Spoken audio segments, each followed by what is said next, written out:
Hi guys, it's Sophie. So I thought I would do a bit of a chatty video today. I also tried to make it a bit more Christmassy. There's a Christmas jumper for you. I'm going to try and wear the Christmas jumper and do the Christmassy stuff a bit more, just so it feels a bit more seasonal. But yeah, so what I wanted to talk to you guys about today was something that I've had a few people comment about over time, and I had a few people ask me in my Why I Want to Read Less video. And it's a topic that's kind of completely opposite to my Why I Want to Read Less video that I will link above. If you haven't seen it, feel free. I'm really happy it sparked a pretty sort of decent discussion as well on BookTube. So yeah, it's great to hear more people that are sort of interested in hearing about that kind of thing. But today's video is about how I fit reading into my life and sort of my work-life balance, how I read as much as I do. So those of you who've watched my channel for a little bit of time know that I do read a fair amount. I'm aiming to read 200 books this year, and that isn't a small undertaking. That represents a fairly significant input of my time and my life for that year. And I think really what I want to say before we get into anything else is this is not for everyone. And I really don't think you need to read 200 books in a year to make yourself a reader. I really don't think there's any amount of time that you need to spend doing an activity to classify yourself as sort of be a part of that group. If you feel part of that group, you are. And I think there's enough pressure already sometimes with books and with the book community. But that said, I do want to sort of chat to you a little bit about it.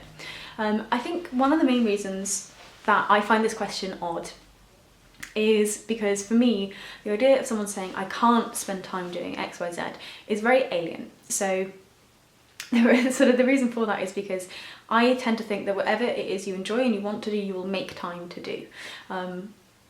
And yeah, you might not be able to spend as much time maybe as I do reading if you have other like family commitments and stuff, but if reading is the thing you really want to do, you will make time to do it. And I can never read as much as someone who doesn't work, because obviously I have time in my week where I'm working, but I can read a lot more than potentially someone who works full-time and cares for children, just because of the things that are in my life.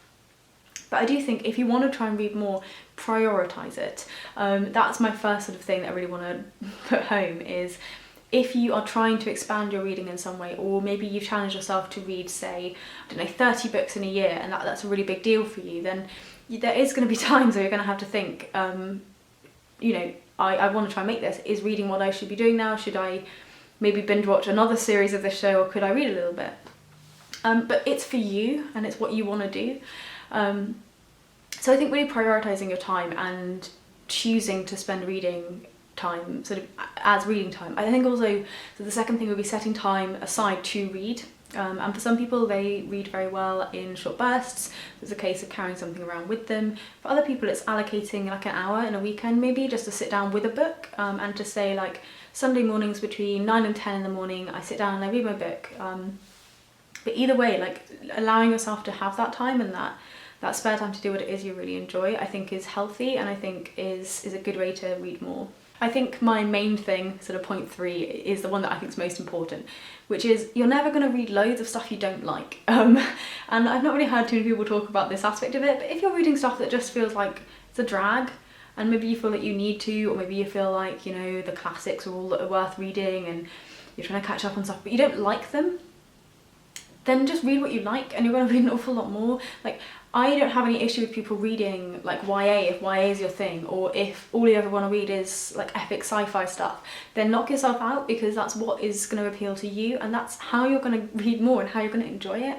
Don't feel as though there's someone out there or something out there that means you have to read certain things. I mean, beyond sort of reading lists for school, but I think you read more when you read what you're interested in, and I find I read more when I read according to my mood rather than sort of lists or sort of ideas, but everyone's going to vary. I think it's just make sure you're enjoying it and you want to be doing it.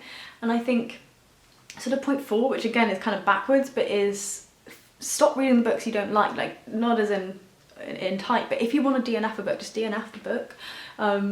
Otherwise you'll spend sort of a month working over something that you really don't like and you're not really getting anything from, and you don't want to read, and it's going to take away from the reading time you have in that year. And I think I'm kind of bad at DNFing and maybe I need to take my own advice, but that's something that does help me a lot, is knowing when it's time to give up on something, and that not being that not being like a sign that you're a bad reader or that you don't understand it, but sometimes just stuff isn't for you, and accepting that and acknowledging it and saying, do you know what, it's fine, I don't like this kind of book. Like, I know I don't deal well with like operatic, massive sci-fi stuff. It just bores me, and there's too much detail. I'm not very good at mental images, so stuff that's really out there, fantasy and sci-fi, I really struggle with because I can't see what's happening, and every now and again I'll try one, but if it's not my cup of tea, it just isn't, and I think that's really important to know when to give up. I give a book a good 50 pages, but most often if I'm really hating it, I'll give it up unless there's a reason why I want to keep reading it. I think the last way that I would recommend, that's more like a practical tip for reading more,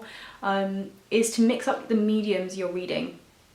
So that might be a case of sort of using audiobooks or using physical books or using a Kindle, which I know lots of people have spoken about, but also the kind of books you're reading. So I find that mixing like non-fiction, fiction, poetry, plays, like memoir writing, you know, just having a bit of a variety is a way that you will want to be reading more. I mean, even if you're reading things at the same time, some people like to, you know, read lots of different kinds of things. It engages your brain in a different way. If you're always reading stories about, I don't know, like a young girl, you're going to end up falling into these places where you have these tropes, regardless whether that's, you know, whatever genre you're in, you're going to find these tropes and they're not going to be as interesting as they once were. Whereas if you throw in something completely different, if you're someone who's like never read a graphic novel before, just try one. You might hate it, but it's like, what's the harm? And I think that widens the kind of stuff you can read and widens the kind of things you're interested in, and ultimately widens your viewpoint, which is, you know, one of the reasons why I read as much as I do. But yeah, I mean, I think that's pretty much everything I want to say. It's been a very chatty video. But just to wrap it up, I don't think there's anything intrinsically better about having read more books. But I do understand that people want to spend more time prioritising their reading and being able to read more. And it's hard when you have a busy life, but I think hopefully what I've said has been of some use, and you might be able to take that away and get a little bit from it. Let me know in the comments down below if it has been helpful, because it's something that I naturally read so much. It's not something that I find challenging. I read for an awful lot of my spare time and always kind of have. But I guess it's not the same for everyone. Maybe some people do find it hard to sit down and actually intake that book.